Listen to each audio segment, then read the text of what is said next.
Good morning. Xavier said yesterday afternoon went well. Yeah, and how about you, Ayaka? What were you up to yesterday? After we split up, Ayato went to see Udex Nervillette at the Palais Mermonia. I was originally thinking of going with him, but he said he could manage it himself. He told me to go see the sights around Fontaine and to enjoy the local culture. So I rode the aqua bus with Yoimiya and visited the opera house on Aranias Island. Yeah, you wouldn't believe what we saw there! 2 mechanical puppets that were dancing together! You've already seen them, right? Yeah, those two! Amazing, aren't they? We sat and watched for quite a while. It was mesmerizing. Like we could keep watching them forever. Oh, it was the same for us the first time we saw them too! Afterwards, we went swimming at the beach! Well, diving to be exact. It was the first time I ever breathed underwater! I held Ayaka's hand and we counted down together. 3, 2, 1, and then splash! We were beneath the waves. At first, I didn't dare to open my mouth. But once I couldn't hold my breath any longer, I decided to take a big breath in. Turns out the water wasn't as salty as I imagined. It didn't really taste like anything at all. Before I knew it, I was breathing like normal down there. It was an amazing feeling. Ayaka said I was too nervous and needed to loosen my grip. She got used to everything way faster than I did. I knew that the Traveler could do it, so I had no doubt we could do it too. That helped me feel at ease as soon as we dove in.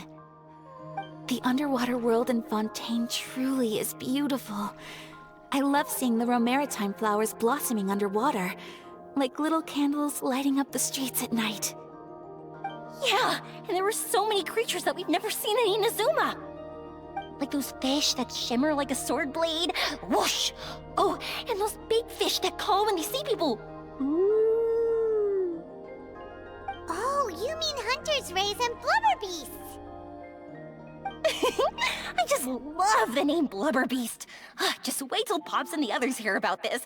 They probably won't believe a word I say. Yoimiya was down there for quite a while. It was dark before we finally rode the aqua bus back to the city. I figured she'd want to sleep in today. Yeah, even I was worried that I wouldn't be able to get up. I still felt like I was drifting in the waves when I went to sleep last night. But as soon as I woke up today, I remembered that we'd all be shooting a film together, and I was ready to go! Speaking of the film, where's everybody else? My brother and Xavier were speaking to the restaurant owner about using the place as a filming location. They should be here soon. As for the others, We're here. Please excuse my tardiness. I just finished the Special Patrol's 6-mile morning jog. Wait, 6 miles? I'm so tired. I heard you all chatting, so I decided to come down. I sure could use some of that endless energy everyone else has. Good morning, everyone. Morning. Can someone fetch me a cup of coffee? More milk, hold the sugar. Sure, I'd be happy to do that for you. No, you can't go anywhere. Please, have a seat over here so I can get started on your makeup. The last thing I want is coffee stains on my costumes. I can get the coffee! It's the perfect job for an assistant!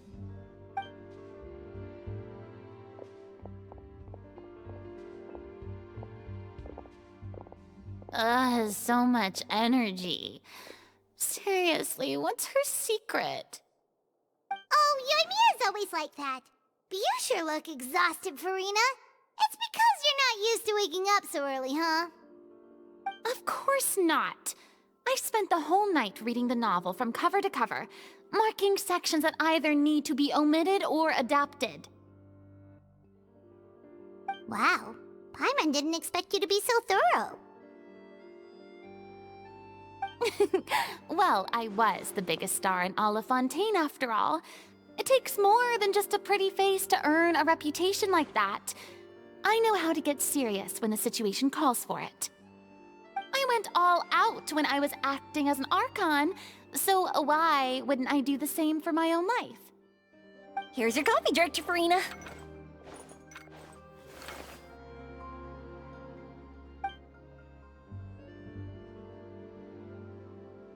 Oh, thank you. The sound of being called director and the aroma of coffee feels almost as refreshing as hearing the birds chirping in the morning. Ah, it seems everyone has managed to arrive on time. We've reached an agreement with the restaurant owner. We are free to use the second floor to shoot our film. Really? That's great! He is really looking forward to our film, and hopes that providing his restaurant as a filming location will attract more customers. Well then, Mr. Xavier, I'll leave the rest to you. Okay, thanks. First, I'd like to introduce our new members. This is our prop manager, Veronique. She'll be in charge of all the film's props and items. And this is Bonneau, our lighting technician. He'll be in charge of lighting and illumination to set up each scene's atmosphere. Wow. Sure feels like we have some real professionals joining the crew now. First of all, please allow me to first express my sincerest gratitude to everyone in the crew. When my investor informed me yesterday that he wouldn't be able to provide the funds, I really thought that this was the nail in the coffin for this film. I had no idea that I'd find so many people willing to help me on such short notice. Thank you. Thank you all from the bottom of my heart. No need to be so cordial, Mr. Xavier. We're all honored to be a part of this. Your works made a profound impression on me when I saw them back in Inazuma. I am sure that someday, this film will be remembered as a prime example of cultural exchange between Fontaine and Inazuma. Yes, the story is the reason I agreed to join. I can't bear to even imagine what this film would look like without the very best director.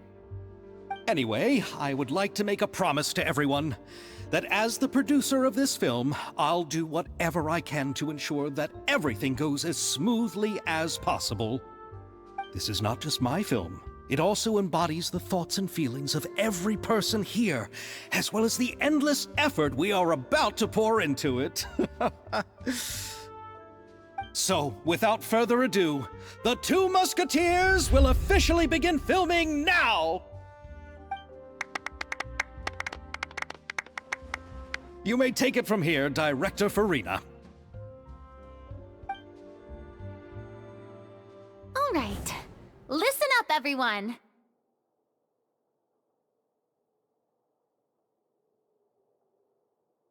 The first scene takes place when the two young musketeers are living at the Baron's home, still unaware of all that is about to happen to them. We'll need props and lighting to set the scene. Our lead actors can go get their makeup done, and extras, please take this time to go over your positions. Whoa. Seems Farina's really kicking things into gear as the director. Is everyone clear? I don't want anyone traipsing around the set like umbrella finches. All right, cameras will start rolling as soon as the set is ready. Let's make a film that'll make some serious waves in Fontaine. Not the kind of waves that drown people. I mean, the good kind of waves. Seems like she's still a bit traumatized by that. Anyway, let's go see if there's anything we can do to help.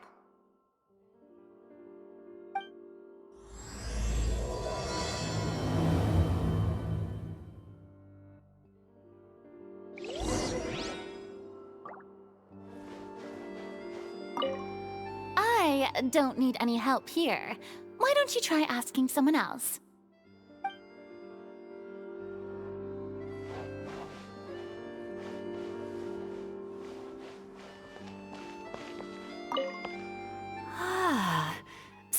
this is what a musket looks like.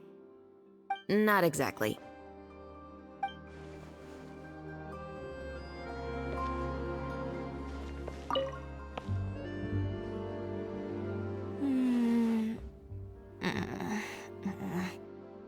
Ayaka has mentioned you to me before. She said that you two were great friends when you were kids. No talking. I'm thinking about how to do your eyeshadow. Ah, yes. To help me really look the part. To achieve a more young and naive look for this scene. Are you saying the wrinkles around my eyes are too deep?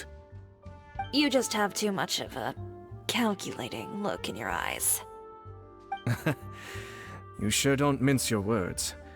It seems you really haven't changed much. Quiet.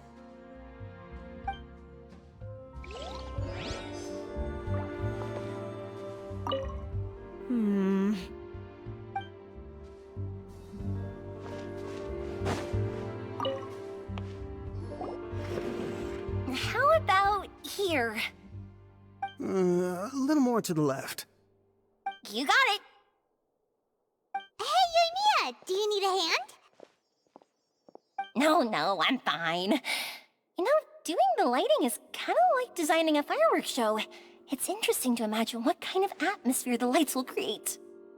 I heard that the Traveler will be operating the camera and Paimon will be the clapper loader, right? Those roles are just perfect for the two of you. Really? Is that because it'll be easy for Paimon to hold the clapperboard while flying? Well, sure, there's that, but that's not exactly what I meant. I just think that after all your journeys together, you two must have developed a super close bond and just naturally know how to work with each other. If I'm not mistaken, the director will want the cameras rolling as soon as the clapperboard goes clack. Oh, I see! It's amazing to see the magic behind filmmaking. Yoimiya, we need lights over there, too. Oh, on it! I've got to get back to work. Chat with you later. Oh, it's exciting to see so many people working together to bring the film to life.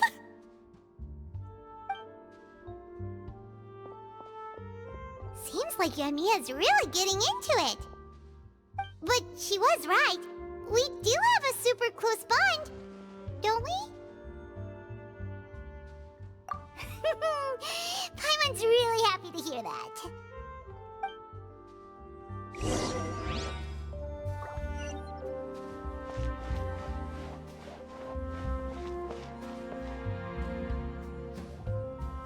So, this is a real musket? No, it's just a prop weapon.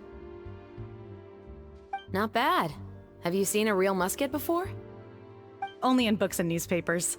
I made this one based on the relative shape and proportions I saw in reference images. When we're filming, some special gunpowder will be applied around the muzzle, which will help create the flash and smoke effects of a real gun being fired. Which means it'll be up to the actors to portray the recoil. That's right. The sound effects for gunshots will also be added in post-production. Thank you, Veronique. I think I know where to start now. However, the musket's gears and firing pin could still use some work. Adding some wear on the metallic components will make them appear more realistic. Also, be sure to rub the muskets with some oil each time before we start shooting. That'll give the impression that the firearms have been well maintained. Good point. You seem to know a lot, Miss Chevres. I assume you use these types of firearms on a regular basis? Yes, I perform routine maintenance on my weapons every day. Just like we as people need to eat and sleep, muskets need to be cleaned and maintained. I also perform similar care for my sword every day, and familiarize myself with its shape and weight, to the point where it feels like a natural extension of my body. Yes, this way, our weapons will never betray us in the heat of battle. Yes, well said. It seems we have the same philosophy on this topic. Oh, sounds like they found a common interest to talk about. Though these props differ from the muskets I use, I can still give you some pointers. Good. I look forward to your instruction. First and foremost, never point the weapon at anyone, regardless of whether it's a real or prop weapon or whether you're holding it or it's on the table. This holds for any time when you're not actively engaging an enemy. Okay, understood. When aiming the musket, extend your arm so that it's level with your shoulder, and use your eye to look down the weapon's sights. Like this? Not bad. Now, try saying your lines. This is the end of the road for you. Good. Now turn your body a little. That way, you'll give your enemy less of a target to work with. And relax your shoulders. Here, allow me to demonstrate. This is the end of the road for you. Huh. Excuse me, Miss Chiori.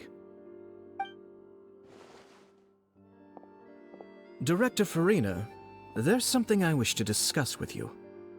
Oh? What is it? Like this? Yes, much better. What do you think? I do see your point. But are you sure you wish to do this? I believe it would be most fitting. Well, if you insist. All right, I understand. Miss Ayaka, Miss Chevreuse, could the two of you please come over here? Huh? What's going on? Are we gonna start filming now? Let's go see. What is it? I have a question for you, Miss Chevreuse. Would you be willing to play the role of a musketeer? What? To clarify, I would like to turn over my role to Miss Chevreuse. But brother... Don't worry, Ayaka. I actually view this as a good thing. I was becoming troubled trying to set aside some time to speak to the staff at the Palais Mermonia. I would like to have some conversations about the cultural exchange between our two countries, and I've heard that the bureaucratic process here can get rather complicated.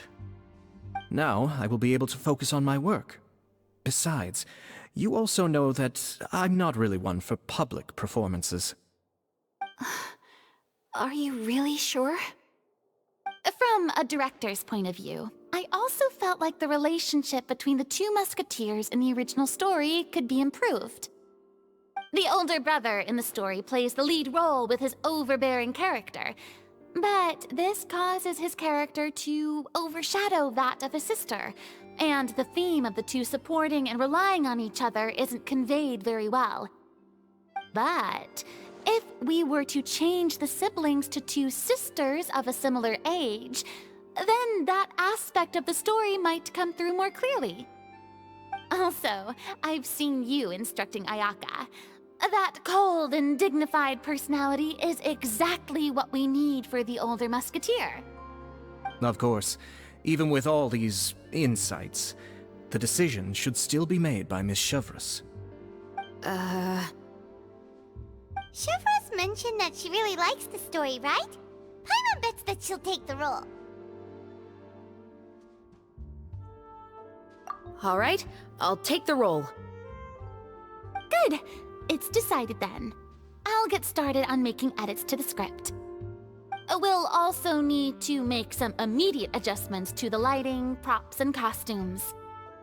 I have a feeling that our adaptation will be even better than the original story. You're doing a great favor for me, Miss Chevreuse. You have my gratitude. Don't mention it. I like this character, so if anything, I should be the one thanking you.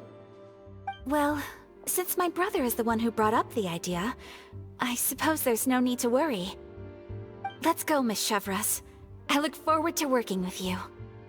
Please, just call me Chevreuse.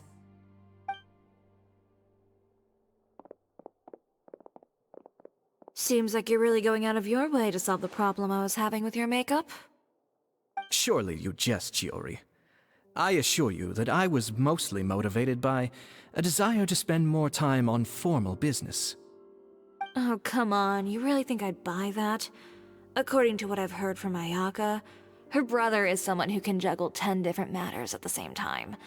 I'm sure you have other reasons for backing out. Perhaps. Ayaka always said she wanted to go out and see more of the world just like the Traveler.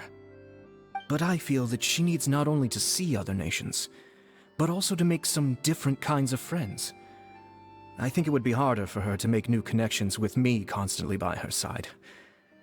I would like to give her some space. Alright, go on. Spoil her some more. Ayato! It's too bad you're stepping down from the role. Paimon really wanted to see you act as a musketeer. No need to poke fun at me. I'd wager that you also felt that I wasn't the best candidate for the role. It's a little hard for Paimon to imagine you saying those lines.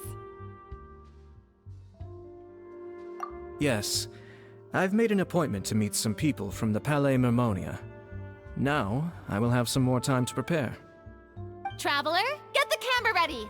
Paimon, get the clapperboard. Actors, to your positions. We're about to start shooting the first scene. Go on now. And please take good care of Ayaka. Yep, don't worry. Thank you. I look forward to seeing the film when it's finished.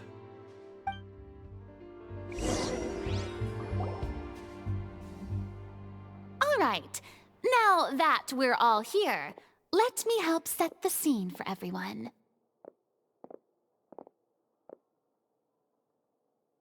The first scene takes place when our two main characters are still living at the Baron's estate. They've been ostracized and verbally abused by others in the household, but they still have no idea why. We want to capture how naive and innocent they are, despite their pain. Chevreuse will be playing the role of the older sister, Tulip, and Ayaka will be the younger sister, Iris. Be sure to get close-ups of the main characters at the right moment. Silence on the set! Lights! Camera! Action! Let's go! Tulip, Mother's been out for quite a while now. Perhaps she went to pick some flowers on the way home. You know how she loves flowers. Iris, Tulip! I'm home! Mother! You were out for so long, we were beginning to worry about you. I'm sorry, but I'm back now, safe and sound. Here, I brought your favorite treat, apple turnovers. Mother, what are those bruises on your hand? Huh? What bruises? Oh, I must have bumped into something while I was working yesterday. But I didn't notice them this morning. Then perhaps they're from when I accidentally tripped when I was out just now. By the way, did you have fun playing at home? What's the matter, Iris? Well, we've realized that no one really wants to play with us. They even took Iris's doll and spat at us. And they even called us names. They said we were... Shh. It's all right. Don't worry. Girls, listen to me. It doesn't matter what anyone says. Don't listen to them. No one can define you with such words. You both have wonderful lives ahead of you. Just like your names. You will both blossom like beautiful flowers. Maybe your time to blossom hasn't quite come yet, but one day, you two will bloom more beautifully than anything else. Don't let the soil you're in now ruin your future beauty, understand? My dear daughters. And cut! Not bad. The actors' emotions were all on point. Let's keep that take. Also, if our clapper loader could avoid shouting at the start of the scene next time... Oh, got it. Great. I was a little worried that my nerves would get the better of me. What about you, Chevrёz? I felt fine. The lines weren't too difficult at all. Seems like Farina must have adapted the role nicely. You two were great. I couldn't tell it was your first time acting in a film. You should have more confidence. Thank you for your encouragement. Positions, everyone! We'll move on to the next scene after we try a few more camera angles.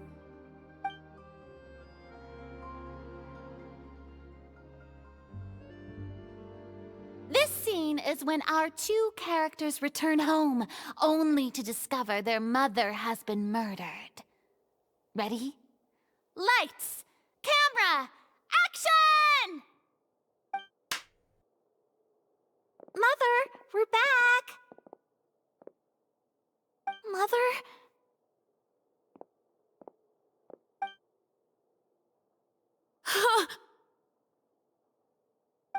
What's wrong, Tulip? Iris, stay away! Huh? Why? What's... Mother! Mother... She's...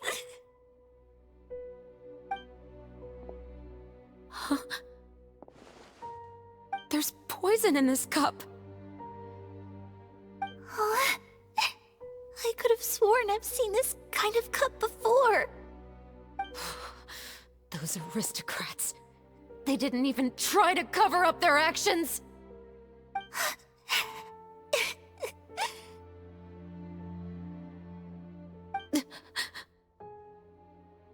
Iris, we need to leave this place. Leave? But now that Mother is gone, where can we even go? Anywhere. All I know is that we can't stay in this house. But are we just going to let them get away with this? We'll have our revenge, I promise you. Just not right now.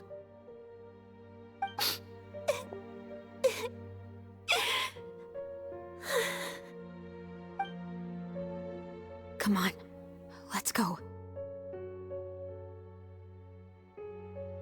No, wait. We can't just leave Mother here like this. At least let me leave this rose with her. That's why we went out in the first place. To buy her this flower. All right. Goodbye, Mother. We'll avenge you. Someday. And cut! Beautiful! Great performance! Oh my, you're so amazing, Ayaka! And were those real tears I saw? How did you do it? I was surprised too. Thank you for the kind compliments. Actually, as soon as Director Farina said action, I told myself not to think about anything. I just felt the weight of the moment and became the character. It's quite similar to practicing the art of the sword. You clear your mind and focus only on what's happening in front of you. Ayaka's performance was amazing. Have I discovered an acting prodigy? Pipe down, everyone! We need to move on to the next scene!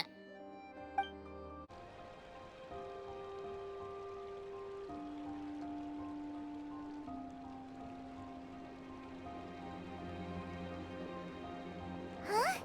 Are we done already? But Paimon wants to keep playing with the clapperboard. How do you feel, Traveler? Is your arm sore from holding the camera all day? Good work, you two. You too, Chevrёz. You were quite the actress today.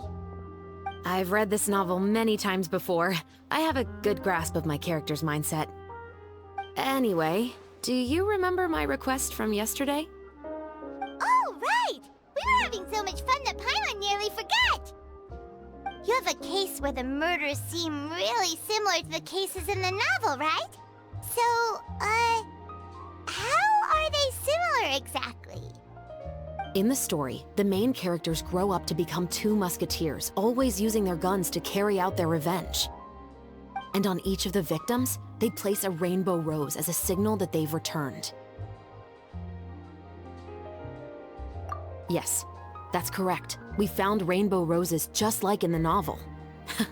Seems like you're connecting the dots now. Oh, that does sound pretty concerning.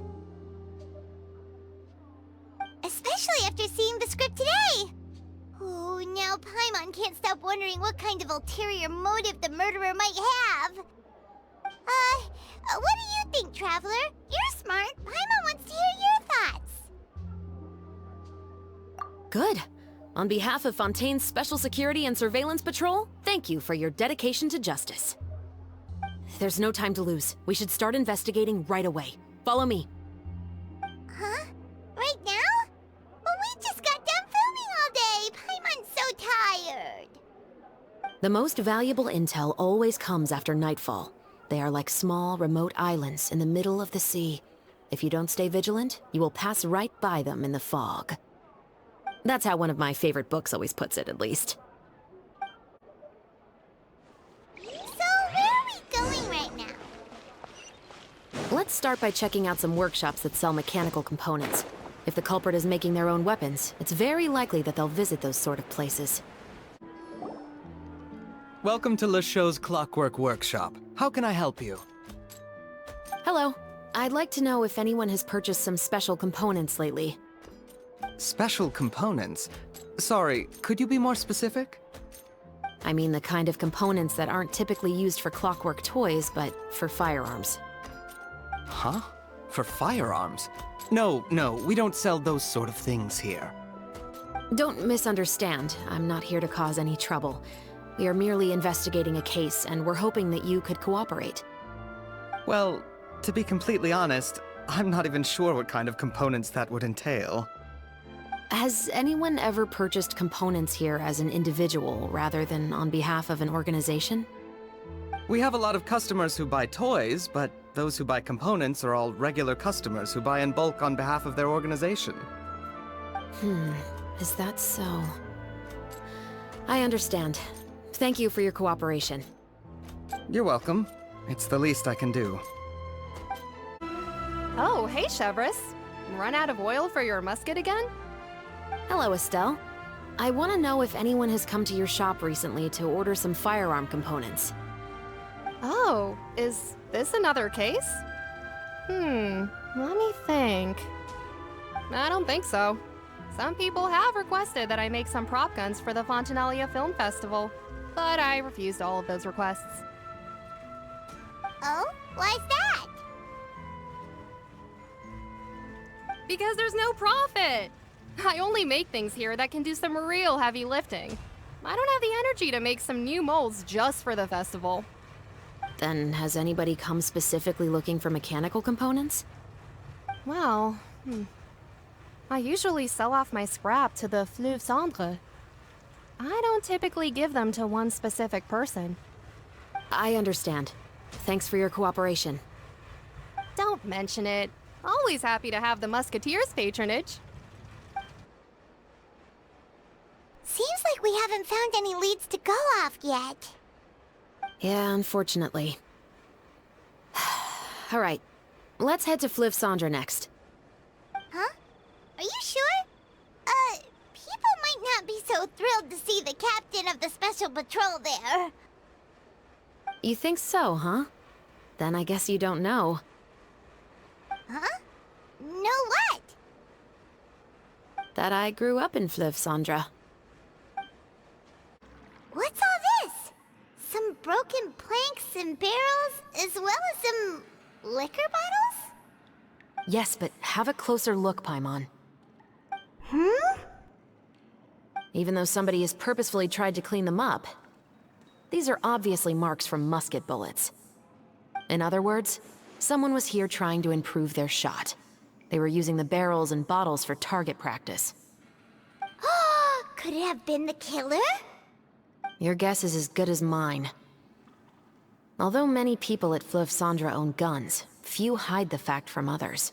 And even fewer would go to such lengths to hide markings from practice shots. Anyway, let's go. There might be more to this. Hello, I'd like to ask some questions. I don't know anything. Don't worry, I'm not here to arrest anybody. You say that now. It's the truth. Here, take this as my guarantee. Wait, did Paimon just see what she thinks she saw? Is the captain of the Special Patrol bribing a citizen? Seems you're different from the other guards. What do you want to know? Have you heard anything related to muskets in Flёv Sandr lately? Anything at all? Muskets, huh? All I know is that about 2 weeks ago, we started hearing some loud noises at night. So loud that it's been waking me up. Were they gunshots? Possibly. It's hard to tell around here. Someone's house collapsing, a pipe exploding somewhere, it's all the same. But the noises I'm talking about definitely happened after I fell asleep. Do you know where the noises were coming from? I don't remember clearly. Is it that you don't remember, or that you need to think about it some more? You tell me. Then please, think about it some more. She's giving her even more Mora! The noises came from the end of the Southern Waterway. I came out and had a look for myself when I wasn't sleeping well, but I didn't dare get too close. That's all I know. All right, I'll take your word for it. Thanks for the pâte de fruits.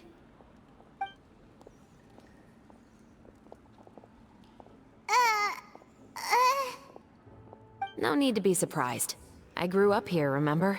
I know how to get people around here to talk. My apologies, I'm all out of sweets. Though I do have some other tempting snacks in my custody. Fries, fried chicken, and even onion rings. But taking care of junk food is my responsibility. You're better off sticking to your normal, nutritious diet. Now then, let's keep going. It's been a while, Tetro.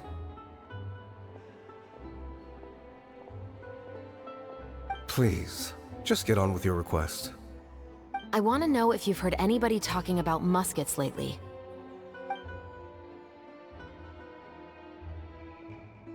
Information isn't free, you know. I've heard that bandits have been extremely active in the countryside recently, and they've been affecting the delivery of goods to Poisson. I can allocate some more manpower to help out with that problem. What do you say? You're still as helpful as ever. One of our men got drunk at dinner about a month ago and lost his gun. 3 days later, it turned up in the corner here. What's weird about that? He just forgot where he put it, right? This is Flёv Sandr, my friend. Anything of value left in the tavern won't ever make it to the next day. But that gun turned out to be an exception. It didn't get any new wear and tear on it, and didn't even appear to have been fired. We were quite mystified as to what could have happened. I suspect it came back because the weapon was already known to the guards. You mean, a criminal was afraid the Marechaussee Phantom would use the shot marks to track them down? Maybe. But if that's the case, the culprit really took great care to avoid getting caught. I didn't say anything about a criminal. In Flёv Sandr, knowing who was killed is as easy as knowing what clothes you're wearing today. It's the guy living in the east side, isn't it? I've never liked him. Every time he's here, he just orders a drink and sits there with a nasty look in his eyes. So, who was the one who lost the gun in the first place? Don't bother. Even if you ask, he wouldn't admit to owning a gun to some strangers. Not to mention the captain of the Special Security and Surveillance Patrol. He's right. I know you grew up here, Shevrёz. Even though you're on good terms with the Spina, you've still been gone too long. Not many people know you here now, and a lot of people don't like the Special Patrol. I know. So take my advice and don't show your face too much around here. It's for your own safety. I'll come and go as I please, and I'm afraid I'll be appearing more often due to my work. All right. Don't say I didn't warn you.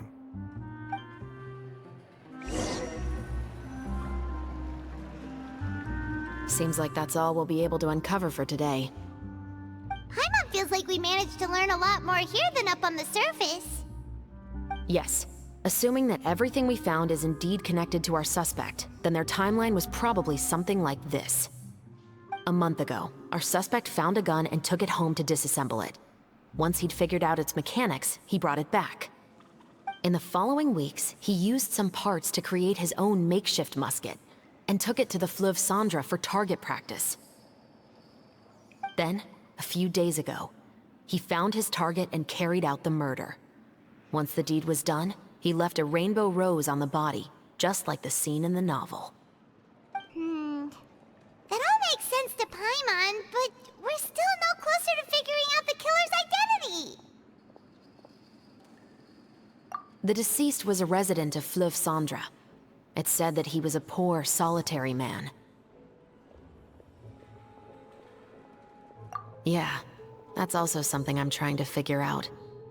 If we are indeed following the novel, and there's a story behind the murder, then this murder should be an act of vengeance.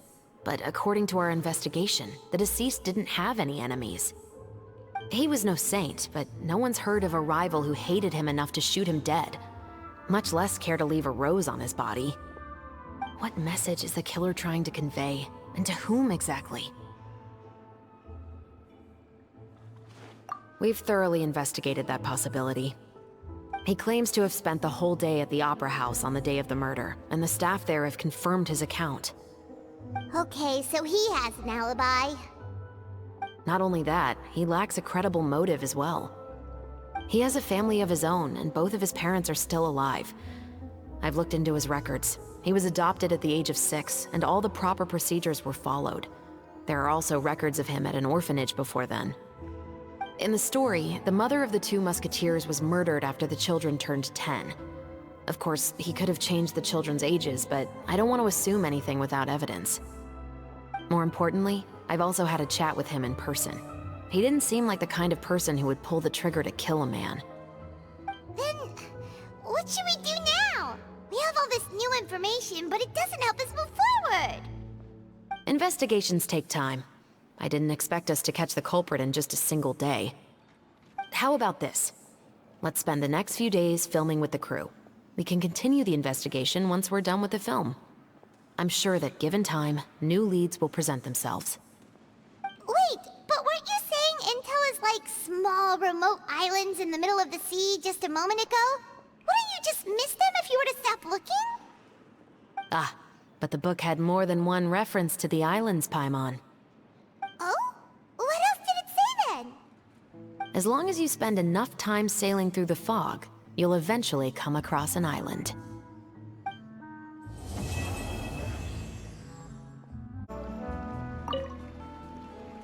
What? Never thought that the captain of the security and surveillance patrol could come from the Flёv Sandr? Honestly, I'm pretty shocked too. There used to be a time when I thought I would never be able to join the guards. But as long as you can distinguish yourself through your accomplishments and skills, you'll eventually be recognized for your worth. If you look at it another way, my life at Flёv Sandr has actually taught me a lot of valuable skills. Skills like how to barter with criminals or how to think in their shoes. Of course, I'd appreciate it if you could keep this a secret between us.